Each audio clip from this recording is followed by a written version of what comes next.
तो अभी हम इस वीडियो में बात करेंगे, अगर किसी भी जातक का मंगल नवम भाव में बैठकर वक्री है तो क्या प्रभाव हो सकता है।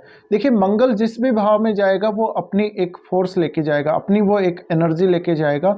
वो एक्सट्रीमली ऐसी एनर्जी, फायरी एनर्जी लेके जाएगा जहाँ पे वो अपनी एनर्जी उस भाव को देता है, उस भाव के कार्यों को आगे बढ़ाता है। तो अगर आपके नवम भाव में मंगल वक्री होकर बैठ रहा है, इसका मतलब है आप उस भाव से संबंधित कामों में बहुत ज़्यादा एक्सट्रीमली होंगे।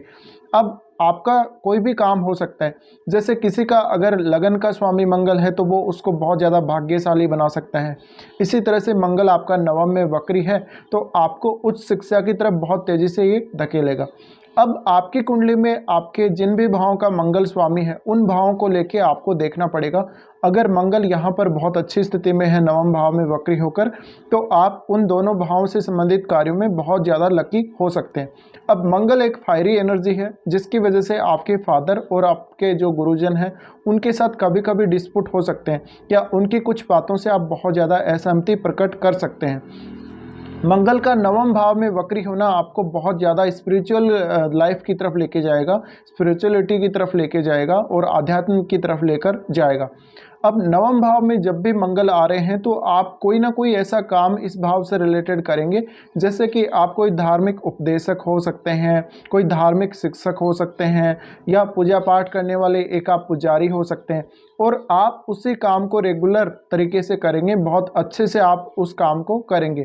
तो कहीं ना कहीं आप अपना जो नवम भाव से रिलेटेड काम है उसमें एक एक्सट्रीमली ऐसी स्थिति अपने जीवन में देखेंगे जहां पर आप उसमें बहुत आगे तक जा सकते हैं।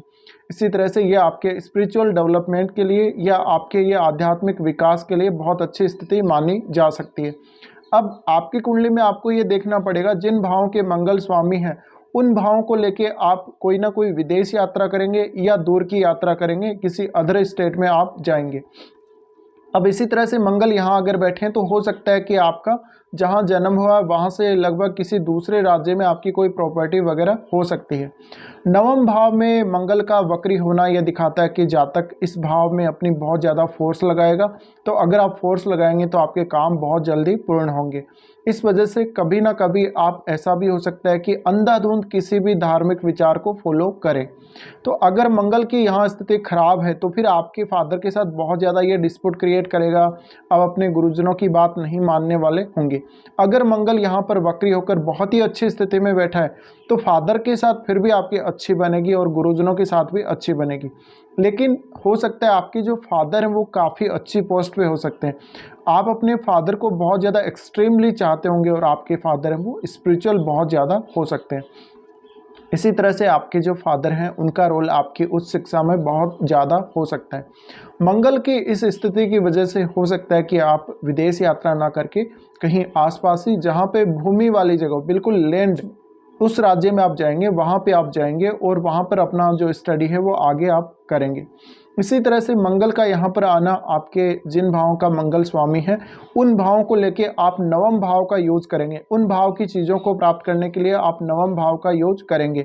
इसी तरह से हो सकता है कि मंगल किसी का सेकंड हाउस का स्वामी है या किसी का थर्ड हाउस का स्वामी, तो आप नवम भाव की जो भी बातें हैं, नवम भाव से रिलेटेड जो भी चीज़ें हैं उनको लोगों के साथ शेयर करेंगे, उनका बहुत अच्छे से आप कम्युनिकेशन करेंगे लोगों के साथ।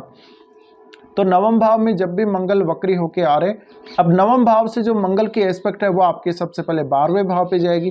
12वें भाव पे जाने से यह आपका नवम भाव का और 12वें भाव का एक बहुत अच्छा कनेक्शन बनता है। तो इस वजह से आपको मंगल कहीं ना कहीं विदेश से कनेक्ट करते हैं। विदेश सेटलमेंट के लिए भी आप देख सकते हैं, बहुत लॉन्ग टर्म तो नहीं लेकिन आप कुछ समय के लिए विदेश में सेटल हो सकते हैं अपने नवम भाव से संबंधित किसी भी कार्य के लिए। अब यहाँ पर मंगल जब आपके 12वें भाव को देख रहे होते हैं तो मैरिड लाइफ को लेके कुछ ना कुछ दिक्कतें आपको कर सकते हैं, बेडरूम के सुख से संबंधित या इस प्रकार के कुछ आपको दिक्कतें जरूर आ सकती हैं। अब यहाँ से फिर वो थर्ड हाउस को देखते हैं। थर्ड हाउस को देखने से आप हो सकता है कि नवम भाव से रिलेटेड कोई कम्युनिकेशन का कार्य करते हो और बहुत अच्छे से आप कम्युनिकेशन करते हो, बहुत ज़्यादा फास्ट आपका कम्युनिकेशन हो सकता है। हो सकता है कि नवम भाव के कार्यों को लेकर आप कभी कभी कुछ छोटी छोटी यात्राएं भी अपने जीवन में बहुत सारी करेंगे। इसी तरह से यहाँ पर नवम भाव के जो मंगल होंगे वक्री होकर वो आपके चौथे घर को भी देखेंगे। चौथे घर को देखने की वजह से आपको अपने घर से दूर जाने के लिए प्रेरित करेंगे, आपको उच्च शिक्षा के लिए प्रेरित करेंगे और हो सकता है आपकी जो शुरुआती एजुकेशन है, जो स्टार्टिंग की जो आपकी एजुकेशन है वो भी काफ़ी अच्छी रही होगी, ऐसा हो सकता है। तो नवम भाव में वक्री मंगल का आना एक तरह से बहुत ज़्यादा फायरी एनर्जी या एक ऐसी फोर्स मंगल यहाँ लेकर आ रहे हैं जिसका यूज आप बहुत या तो अच्छे तरीके के लिए करेंगे, अच्छे काम के लिए करेंगे, या कभी कभी बहुत गलत भी इस्तेमाल करेंगे। तो ये स्थिति आपके धार्मिक ग्रंथों को पढ़ने, धार्मिक ग्रंथों के बारे में या धार्मिक मामलों के बारे में कोई भी रिसर्च करने और बहुत एक्सट्रीमली ऐसे कामों में घुसने के लिए या प्रवेश करने के लिए बहुत अच्छी स्थिति मानी जा सकती है। तो कुछ इस प्रकार से आप अपने चार्ट में पता लगा सकते हैं जब भी नवम भाव में मंगल वक्री होकर बैठे हुए होंगे।